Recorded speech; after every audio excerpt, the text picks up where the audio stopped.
বহু রোজাদার আছে যাদের রোজা ক্ষুধার্ত থাকা ছাড়া আর বিশেষ কোনো কাজে আসে না। আমরা যেন সেই হতভাগা মানুষদের কাতারে সামিল না হই। প্রিয় ভাইরা আমার, এই মাস আসার পরও যদি আমরা আমাদের গুনাহগুলো আল্লাহর কাছে মাফ করাতে না পারি, চোখের পানি ফেলে দোয়া করে কান্নাকাটি করে সিজদায় গিয়ে একান্তে নিরিবিলি আল্লাহর সাথে যদি এই মাসেও কথা বলতে না পারি, তাহলে জীবনে আর কখনো এই সুযোগ হওয়ার আশা বড় দুরূহ। এর চেয়ে হতভাগা আল্লাহর জমিনে আর কেউ নেই যে ইসলাম গ্রহণ করার পর মুসলিম হয়েও রমাদানের সুফলটা আদায় করতে পারল না। তার চেয়ে হতভাগা আর কেউ নেই। এই জন্য শুধুমাত্র এই গতানুগতিক সিয়াম আর তারাবি নয়, বরং এর পাশাপাশি আল্লাহর কাছ থেকে গুনাহগুলোকে মাফ করাবার জন্য আমাদের বিশেষ প্রচেষ্টা থাকতে হবে। দুর্ভাগ্য আমাদের, আমরা বেশিরভাগ মানুষ রমাদান মাসের গভীর তাৎপর্য, গুরুত্ব, এর মাহাত্ম্য, এর মর্যাদা, আল্লাহর তরফ থেকে এই মাসের বিশাল বড় যে সুবর্ণ সুযোগ, সেটিকে আমরা অনুধাবন করতে পারি না। আমাদের রমাদান সাধারণত 4টি কাজকে ঘিরেই হয়ে থাকে।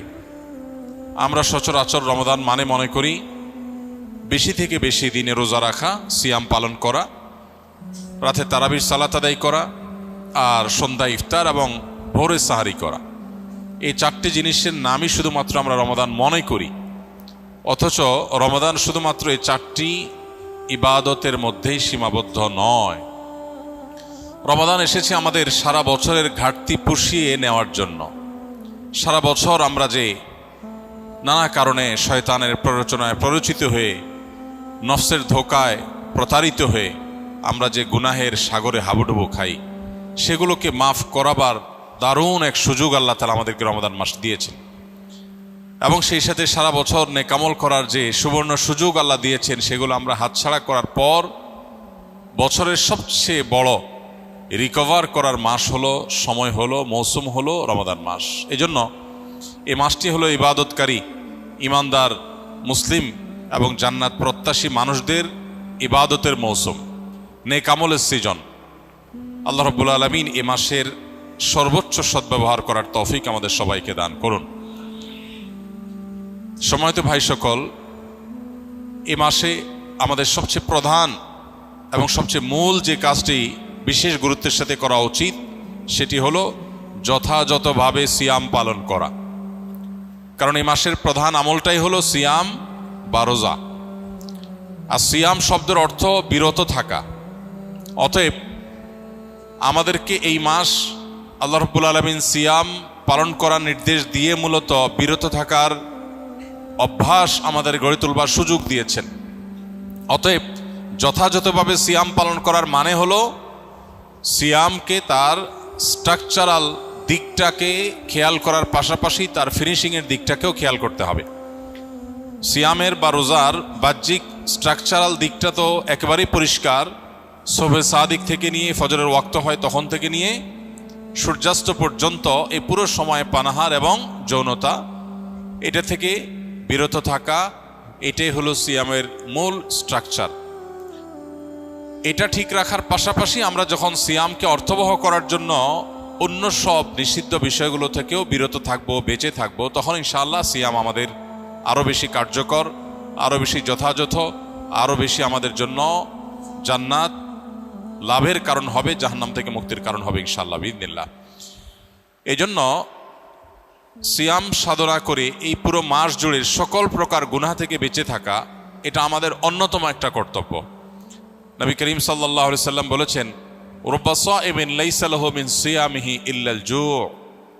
বহু রোজাদার আছে যাদের রোজা ক্ষুধার্ত থাকা ছাড়া আর বিশেষ কোনো কাজে আসে না। আমরা যেন সেই হতভাগা মানুষদের কাতারে সামিল না হই। আল্লাহ রাব্বুল আলামিন আমাদের সবাইকে সেই তৌফিক দান করুন। প্রিয় ভাইরা আমার, এজন্য মুখ দ্বারা গীবত, মিথ্যা, পরনিন্দা, ঝগড়া, যত রকমের নিষিদ্ধ কর্ম আছে সেগুলো থেকে বিরত থাকা, হাত দিয়ে, পাও দিয়ে, অন্য অঙ্গ প্রত্যঙ্গ দিয়ে সকল প্রকার গুনাহ থেকে বেঁচে থাকা, এটা হবে আমাদের রমাদানের অন্যতম একটা গুরুত্বপূর্ণ পদক্ষেপ। এটা যদি করতে পারি তাহলে রমাদান মাসের সিয়াম পালন সার্থক হবে, সফল হবে ইনশাআল্লাহ বিইذনিল্লাহ। আল্লাহ আমাদের সবাইকে সকল প্রকার গুনাহ থেকে বেঁচে থাকার তৌফিক দান করুন।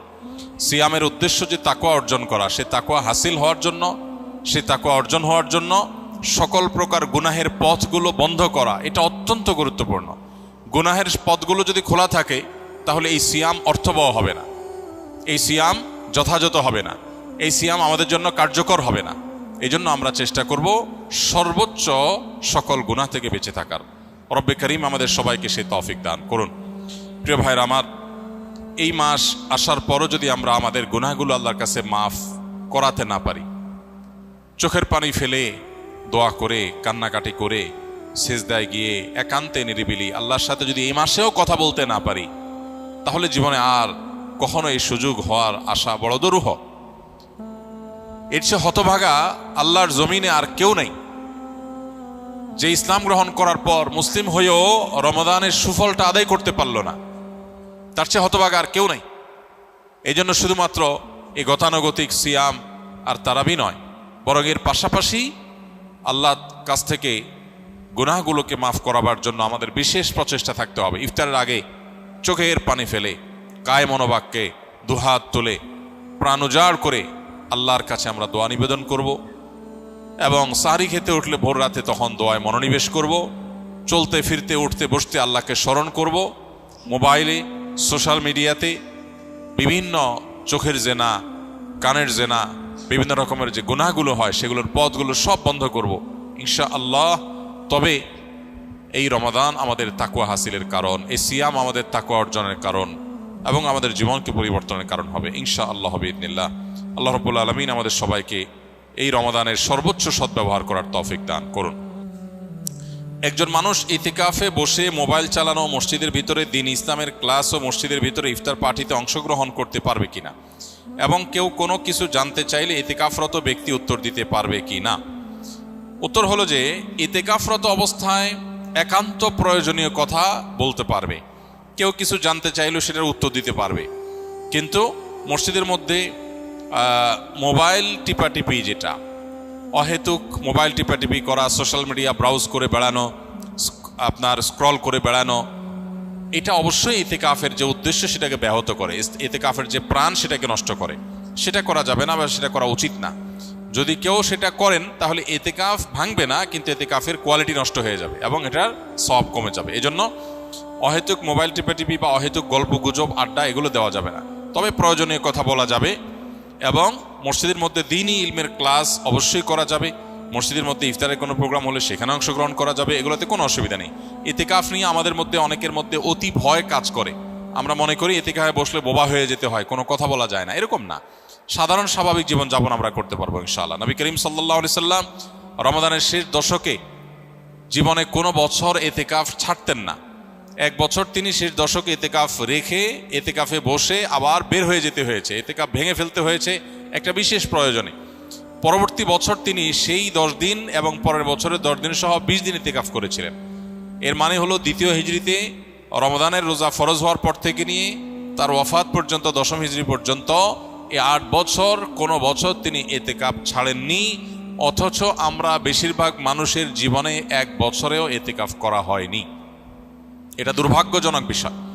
যেটা নবীজি জীবনে কখনো ছাড়েননি, কোনো বছর ছাড়েননি, সেটা আমি জীবনে কোনো বছর করি নাই।